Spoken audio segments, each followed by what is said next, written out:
Hello student, welcome back to my YouTube channel AK topper academy YouTube channel में आपका स्वागत है। उम्मीद करता हूं कि आप सभी अच्छे होंगे। तो आप भी 2024 बोर्ड एग्जाम देने वाले हैं, तो मैं आपके लिए बहुत ही मोस्ट इम्पोर्टेंट बहुविकल्पी प्रश्न बताने वाला हूं। कक्षा 10 हिंदी 2024 40 बहुविकल्पी प्रश्न महत्वपूर्ण इम्पोर्टेंट वीडियो है। ये आपके लिए पेपर में 100% आएगा। आप इन 40 बहुविकल्पी प्रश्न को तैयार कर लेते हैं तो अभी तक वीडियो को लाइक नहीं किया तो लाइक कर लो, और चैनल पर नए हो तो चैनल को सब्सक्राइब कर लो। इस चैनल पर 2024 बोर्ड एग्जाम की सब सब्जेक्ट की तैयारी कराई जाती है। तो हमारा पहला नंबर प्रश्न है, कमल का सिपाही के लेखक हैं। जो कमल का सिपाही के लेखक हैं वो कौन है? रामधारी सिंह दिनकर, रामचंद्र शुक्ल, अमृत राय, अध्यापक पूर्ण सिंह। जो कमल का सिपाही के लेखक हैं वो हैं अमृत राय। कौन है? अमृत राय। हमारा दूसरा नंबर प्रश्न है, ध्रुवस्वामिनी नाटक के लेखक हैं। ध्रुवस्वामिनी नाटक के लेखक हैं हरिकृष्ण प्रेमी, जयशंकर प्रसाद जी, मोहन राकेश या विष्णु प्रभाकर। जो ध्रुवस्वामिनी नाटक के लेखक हैं वो जयशंकर प्रसाद जी हैं। कौन है? जयशंकर प्रसाद जी। और ध्रुवस्वामिनी कौन सी विधा है? आप लोगों को कमेंट करके हमें बताना है। देखते हैं हमारा तीसरा नंबर प्रश्न क्या कहता है। हमारा तीसरा नंबर प्रश्न, शुक्ल युग के कालावधि क्या है? जो शुक्ल युग की कालावधि है वो क्या है? इसका जो सही हम राइट आंसर होगा वो होगा 1919 ईस्वी से 1938 ईस्वी तक। हमारा अगला नंबर प्रश्न है, त्यागपत्र। त्यागपत्र किस विधा की रचना है? त्यागपत्र किस विधा की रचना है? जीवनी या नाटक, उपन्यास, निबंध? किस विधा की रचना है ये आप लोगों को बताना है। जो त्यागपत्र है वो किस विधा की रचना है? वो त्यागपत्र है वो उपन्यास विधा की रचना है। कौन सी उपन्यास विधा की रचना है? अर्धनारीश्वर के लेखक हैं। अर्धनारीश्वर के लेखक हैं कौन है? विष्णु प्रभाकर, जयशंकर प्रसाद, प्रेमचंद, चतुरसेन शास्त्री। जो जयशंकर अर्धनारीश्वर के लेखक हैं वो जयशंकर प्रसाद जी हैं। जयशंकर प्रसाद जी इसके लेखक हैं। ये सारे प्रश्न आप एग्जाम के लिए इम्पोर्टेंट हैं। देखते हैं हमारा अगला नंबर प्रश्न क्या कहता है। 6 नंबर। हमारा 6 नंबर प्रश्न है, गुलाब राय द्वारा रचित आत्मकथा कौन सी है? गुलाब राय द्वारा रचित आत्मकथा कौन सी है ये आप लोगों को बताना है। मेरी जीवन प्रवाह, मेरी असफलताएं या मन की बातें, नई पौध। जो गुलाब राय द्वारा रचित आत्मकथा है वो है मेरी असफलताएं। क्या है? मेरी असफलताएं। हमारा 7 नंबर प्रश्न है, गेहूं और गुलाब की रचना है। गेहूं और गुलाब की रचना है। गेहूं गुलाब की किसकी रचना है? इसके लेखक आप लोगों को बताना है। क्या बताना है? लेखक। इसके लेखक बताना है। रामविलास शर्मा, प्रेमचंद, रामवृक्षवेणीपुरी, महादेवी वर्मा। आप लोग इसका आंसर जानते हो तो हमें कमेंट करके बताएं इसका राइट एवं सही आंसर क्या होगा। जो गेहूं और गुलाब के लेखक हैं वो हैं रामवृक्षवेणीपुरी। गेहूं और गुलाब के लेखक हैं रामवृक्षवेणीपुरी। हमारा 8 नंबर प्रश्न है, ललित ललाम के रचयिता हैं। ललित ललाम के रचयिता हैं तो पद्माकर जी, भूषण, मतीराम, बिहारी। ललित ललाम के रचयिता हैं वो मतीराम हैं। ये प्रश्न आप एग्जाम के लिए वेरी इंपॉर्टेंट है। यूपी बोर्ड 2024 ये सारे प्रश्न आप लोग तैयार करके ही जाना जब आप टॉप करना चाहेंगे तो।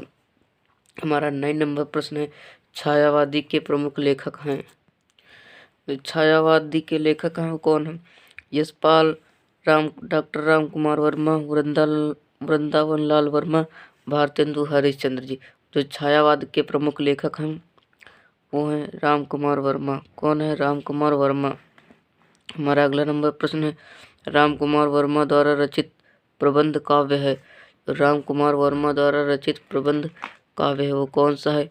आंसू, चौखे, चौबदे, यामा या उत्तरायण। जो इसका सही हम राइट आंसर होगा 4 नंबर उत्तरायण। उत्तरायण। हमारा अगला नंबर प्रश्न है, निम्न में से रीतकाल की प्रमुख प्रवृत्तियां विशेषताएं कौन कौन सी हैं?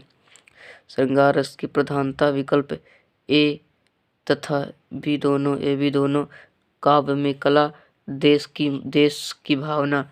इसका जो सही आंसर होगा वो होगा ए बी दोनों, का खा दोनों, श्रृंगार रस की प्रधानता और काव्य में कला। इसका सही राइट आंसर होगा। हमारा अगला नंबर प्रश्न है तीसरा सप्तक कब से प्रकाशित हुआ? तीसरा सप्तक कब से प्रकाशित हुआ? जो तीसरा सप्तक था वो 1959 से प्रकाशित हुआ।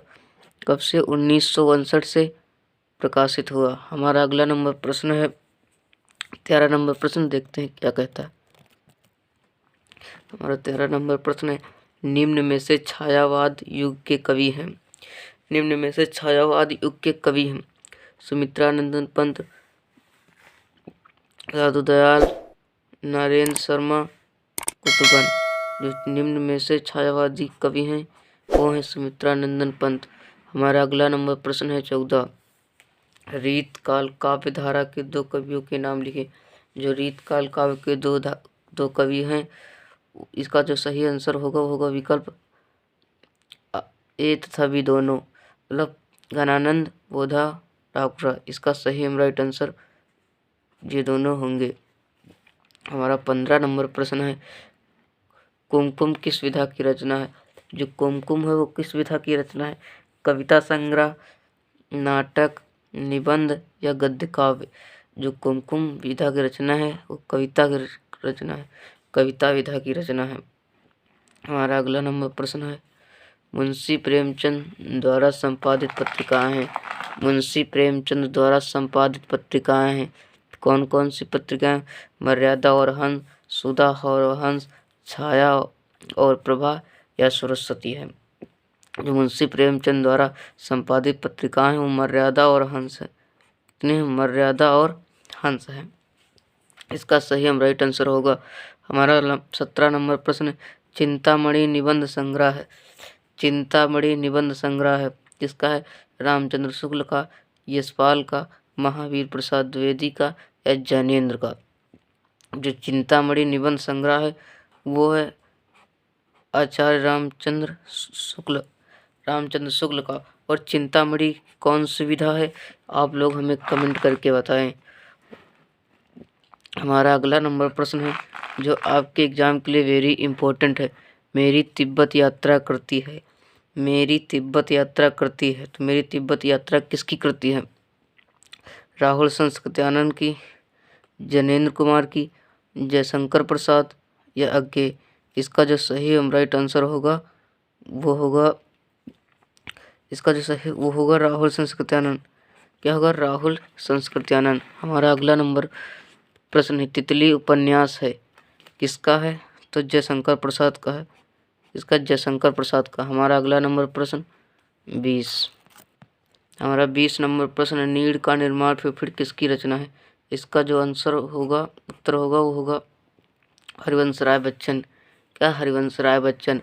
हमारा 21 नंबर प्रश्न है करुड़ रस का स्थायी भाव क्या है? करुड़ रस का स्थायी भाव शोक है। करुड़ रस का स्थायी भाव शोक है। हमारा 22 नंबर प्रश्न है 4 चरणों में समान मात्रा वाला छंद होता है तो होता है सममात्रिक छंद। क्या होता है? सममात्रिक छंद। हमारा 23 नंबर प्रश्न है गंगा की पर्यायवाची है। गंगा की पर्यायवाची मंदाकिनी, भागीरथी, देवनदी। इसका जो आंसर होगा ये सभी गंगा की पर्यायवाची हैं। पित्तादेश का संधि विच्छेद है। पित्तादेश का संधि विच्छेद है। इसका जो आंसर होगा पित्रादेश, पितृधन आदेश। कमल का सिपाही किस गद्य विधा पर आधारित है? किस गद्य विधा पर आधारित है? तो जीवनी चरित पर। किस पर? जीवनी चरित पर। हमारा अगला नंबर प्रश्न है 26 सूरज का 7वां घोड़ा के लेखक जो हैं वो हैं धर्मवीर भारती। कौन है? धर्मवीर भारती। ये प्रश्न आपके एग्जाम के लिए वेरी वेरी इंपॉर्टेंट है। आप इन सारे प्रश्नों को जरूर तैयार करके ही जाना। हमारा अगला नंबर प्रश्न है 28। हमारा अगला नंबर प्रश्न है क्या भूलूं क्या याद करूं किस विधा की रचना है? क्या भूलूं क्या याद करूं किस विधा की रचना है? ये आत्मकथा विधा की रचना है। कौन सी? आत्मकथा विधा की रचना है। बाण भट्ट की आत्मकथा, बाण भट्ट की आत्मकथा के लेखक कौन हैं?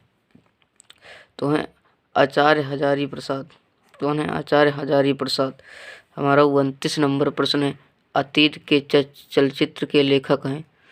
अतीत के चलचित्र के लेखक हैं। तो अतीत के चलचित्र के लेखक कौन है? वो है महादेवी वर्मा। कौन है? महादेवी वर्मा। ये प्रश्न आपके एग्जाम के लिए वेरी इंपॉर्टेंट है और आप लोग इन सारे प्रश्नों को जरूर तैयार करके ही जाना, चाहे आप क्लास 10th में हों और चाहे आप क्लास 10th में हो। और अपना पराया में कौन सा समास है? अपना पराया में द्वंद्व समास। हमारा 31 नंबर प्रश्न है, आकाश का पर्यायवाची शब्द क्या है? आकाश का पर्यायवाची शब्द है वो क्या है? नभ, अंतरिक्ष, अंबर और ये सभी। इसका जो आंसर होगा वो होगा ये सभी। हमारा 32 नंबर प्रश्न है, क्या लिखूं किस विधा की रचना है? क्या लिखूं किस विधा की रचना है? वो निबंध विधा की रचना है। कौन से? निबंध विधा की रचना है। हमारा अगला नंबर प्रश्न है, शुक्ल युग की कालावधि है। जो शुक्ल युग की कालावधि है वो 1919 से 1938 तक है। 1919 से 1938 तक है। हमारा अगला नंबर प्रश्न देखते हैं क्या कहता है। हमारा 34 नंबर प्रश्न है, शुक्लोत्तर युग की समय सीमा है। शुक्लोत्तर की समय सीमा है वो 1938 से 1948 तक है। हमारा अगला नंबर प्रश्न है, निम्न में से रीतकाल का कालावधि है। जो रीतकाल की कालावधि है वो 1643 से 1843 ईस्वी तक मानी जाती है। हमारा 36 नंबर प्रश्न है, 84 वैश्वर्ण की वार्ता के लेखक हैं। जो 84 वैश्वर्ण की वार्ता के लेखक हैं वो कौन है? तो इसका आंसर होगा विठलनाथ। और होगा विठलनाथ। हमारा 37 नंबर प्रश्न है, आनंद कंदाबिनी के संपादक हैं। आनंद कंदाबिनी के संपादक कौन है? तो इसका सही आंसर होगा बद्री नारायण चौधरी प्रेमघन। बद्री नारायण चौधरी प्रेमघन। हमारा 38 नंबर प्रश्न है, बाबू गुलाब राय की रचना है। बाबू गुलाब राय की रचना मेरी आत्मकथाएं, मेरी असफलताएं। ये प्रश्न आपके एग्जाम के लिए इम्पोर्टेंट है। हमारा 39 नंबर प्रश्न है, राजा शिव प्रसाद सितारे हिंद की रचना है। तो राजा शिव प्रसाद सितारे हिंद की कौन सी रचना? वो है राजा भोज का सपना। क्या है? राजा भोज का सपना। हमारा 40 नंबर प्रश्न है जो आपके एग्जाम के लिए इम्पोर्टेंट है, मातृभूमि के लेखक हैं। मातृभूमि के लेखक हैं। जो मातृभूमि के लेखक हैं वो आप लोगों को बताना है। मातृभूमि के जो लेखक हैं वो हैं वासुदेव शरण अग्रवाल जी। हमने इसमें 40 बहुविकल्पी डिस्कस किया है। उम्मीद करता है ज़्यादा से ज़्यादा आप लोगों को आते हैं। जो नहीं आते हैं उनके एक इम्पोर्टेंट नोट्स बना लो ताकि आपको याद करने में बहुत ही आसानी होगी। Thank you. जय हिंद, जय भारत, जय वंदे मातरम। मिलते हैं नेक्स्ट वीडियो में। जब तक के लिए बाय।